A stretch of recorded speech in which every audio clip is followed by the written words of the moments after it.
Okay, welcome everyone to Africa Chess Update with me, CMDJM. So this is our starting position, probably one of the more famous games from the recently ended ALTIBOX NORWAY chess tournament, from which a crazy move was played, and it's just it was unbelievable for me. I mean, and I guess for the rest of the world to see that happen. Alireza having played so well, actually leading the tournament at one point up to now, and to have the tournament decided in with just one single mistake, it was sad, but that's chess.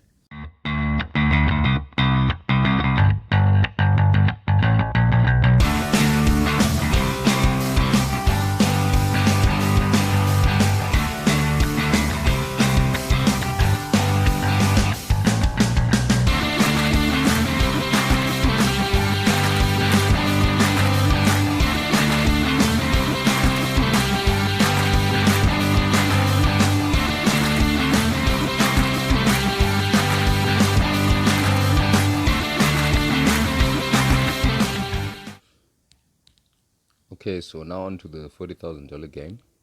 I'm just gonna try and fast forward through the game. It wasn't my intention to make a full length commentary about the entire game. I just think I'll try and highlight key moments here. So we had knight f3, f6, g3. So we had Reti. Okay, named after the Hungarian Grandmaster Richard Reti, one of the founders of the hypermodern school.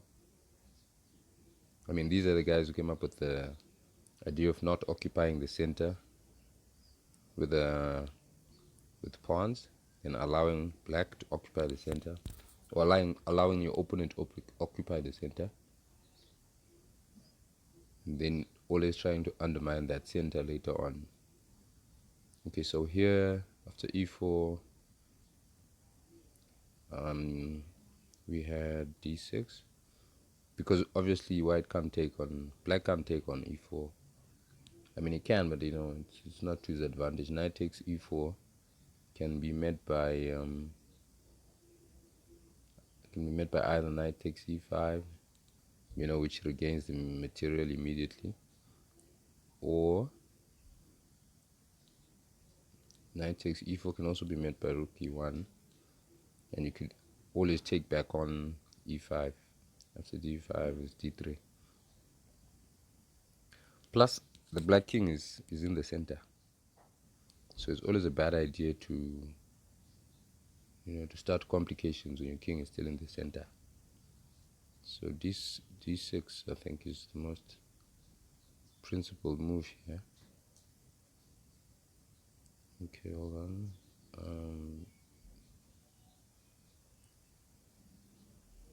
So yeah, black goes d6.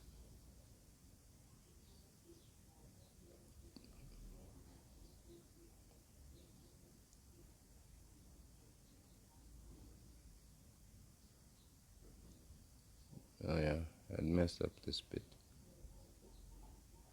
Okay, so e4, black goes d6, c3. White now intends to try and break through to open up the center. Take advantage of the fact that black is a little bit behind in development. Okay, black spent a few tempi setting up this pawn structure. g6, d4. Okay, takes. Okay, I think I should mention here that as black you shouldn't take twice on you shouldn't take twice on d4, because if you take twice you end up with a broken pawn structure. That's why I played bishop g4. As pawn takes, knight takes, leaves the d6 pawn isolated. Okay, so you can't take twice on d4 because you end up the weak structure. The d6 is always going to be target for further attacks. For instance, in this position, immediate bishop g7 can be met by knight to b5. And who wants to deal with such problems so early in the game? So takes bishop g4 was the move, and here white can play. White has two options. You can close the game with d5, which is made by knight to d4, then play bishop e3. The idea being that knight takes f3 here, you know, and then we can exchange two sets of minor pieces, and the dark squared bishop is better than black's dark squared bishop here, which is blocked by its own pawns in the center. But black also did an interesting idea here, which was you could try after bishop g4, maybe d5, knight d4, bishop e3. You could just go on and play. You could just go on and play bishop to g7. The idea being that if bishop takes d4, pawn takes d4, queen takes d4, he just castles short here, you know. And after, and there's a lot of piece activity as compensation for the pawn. Let's say nc3, nd7. You can see how black's pieces have a lot of play. All these pieces are excellent here. They're all working together pretty well. You can place his rook later on it's after queen to d2. You could place this rook on e8. You could place this rook on c8. You know, and his pieces are quite active here. And I think it's more than enough for the pawn. The queen can come to b6 at some point probably. So probably Alireza saw this and decided not to go for this line and just played a much simpler d takes e5. So d takes e5 and d takes e5, right, creates a symmetrical structure in the center here. We've got a fixed structure in the center, you know. It's kind of like if you it's kind of like playing the exchange variation of the French, you know.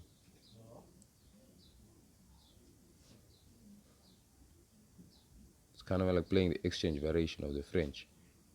If you okay, if I could quickly just here e4, e4, e6, d4, d5, takes. You kind of get the same structure with the fixed pawns in the center. You have a lot of symmetry here as well. And these positions, generally speaking, they tend to be equal most of the time. So, okay, where were we?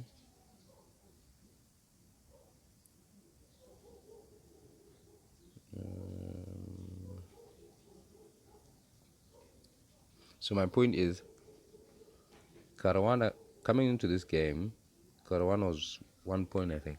I mean, Alireza, sorry, was 1 point behind CARLSEN. I think CARLSEN had 16.5 points, and Alireza had 15.5 points, you know, in round 9, after round 8. So, you know, had Alireza managed to draw this game, then they would have had to play an Armageddon game. But either way, it keeps him in the running, because for me, this game decided who was going home with the 74k, because losing this game effectively concluded matters, you see. So that's why I think this is such an important game in respect to like who was going to win the tournament, you know. And I can understand probably the pressure that Alireza was under, because he's only 17. He's probably still in high school, and he's playing like world-class elite tournament and playing well. And so this game, a draw wouldn't have been such a bad result for him. So probably that's why he went for this line, d takes e5, d takes e5, d takes e5, nc3. I'm just going to fast forward through all of this.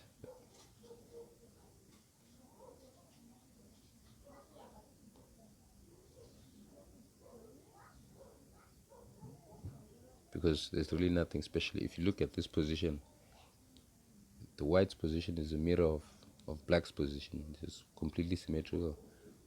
The only difference is that white's knight is not yet on d5. But if white's knight goes to d5 and this rook was to come to, and this rook was to come to d1, this rook on a was to come to d1, then we've got exactly the same position. You know, the pawns on the king side are the same, the pawns on the queen side are the same, the pieces are the same. So this position was just equal.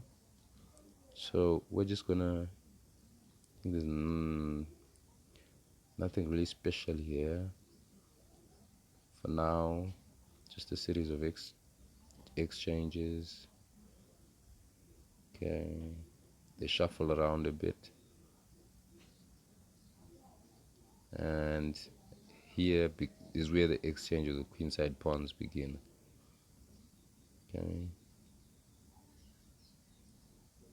Okay, so here maybe I should say something. Okay, after defending the pawn, the bishop's under attack, and black's also threatening knight d3 check. White can't play bishop c4, but he has a good move in this bishop g5. So he's not worried about losing that pawn because the knight's too far away to help the pawns on the queen side anyway after this.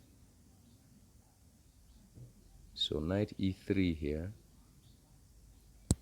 and the reason white played knight e3 is because bishop takes b5 in this position probably doesn't work because of knight takes e4,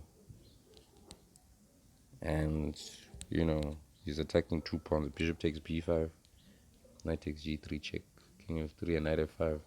You can see how black can probably end up with like 4 passed pawns on the queen side versus 2, which I mean this should be completely losing. So I'm saying this to say the whole point of ne3 is to sort of to attack that knight so that it doesn't attack e4 anymore. Because if bishop takes e3, for instance, if black plays bishop takes e3, after king takes, even after this check or even this check, none of the checks change anything. The pawns are just falling on the queen side. Let's say knight here, maybe. Okay, so maybe this is not the best move.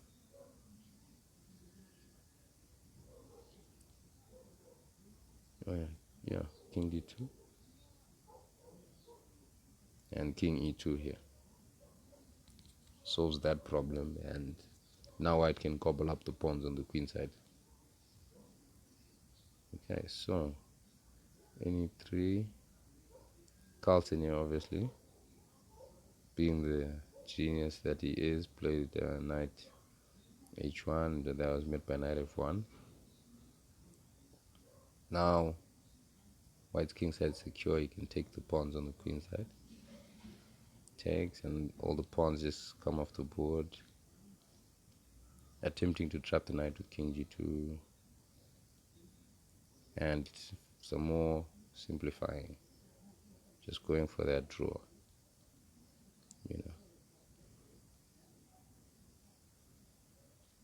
So after a few more exchanges, we end up with this position, which is a theoretical draw.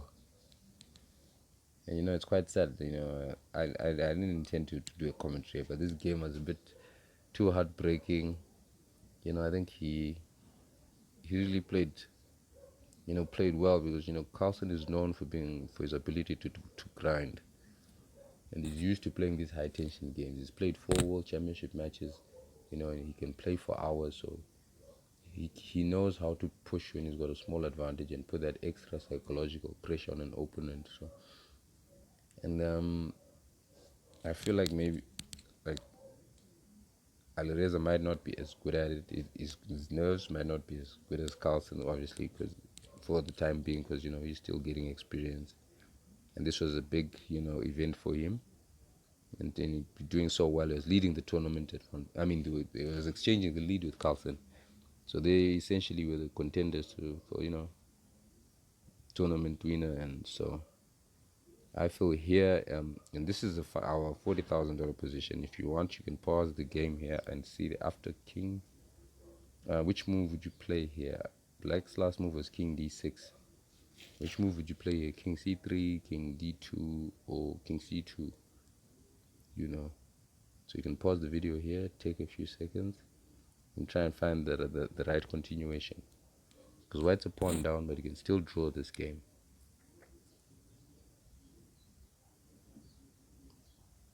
So here the best move is probably just king to d2, and you just get off the third rank and wait for black to come to the fifth rank. If black just shifts laterally on the sixth rank, you just do the same. As long as he's shifting, you just maintain. But if he comes up to the fifth rank, then that's when you come up to the third rank, creating opposition, lining the kings in the same file like that. If he moves, you just create opposition. So you can never actually ever come through. You can never break through into your position. If he goes back, then you can always just go back, and if he shifts, you just keep shifting. So it doesn't matter which way he does it. Black has no way of actually breaking through here. As long as he's in the sixth rank, you just maintain the second rank, and only when it comes up, that's when you create opposition. So okay, it happens. I think it's a game the young men won't forget, and you only get better for it. Full credit to him for how he played. Full credit to the world champion Magnus Carlsen for showing his caliber, always consistent. And I hope you liked the video. Please leave please leave a comment below. Don't forget to like and subscribe for more videos.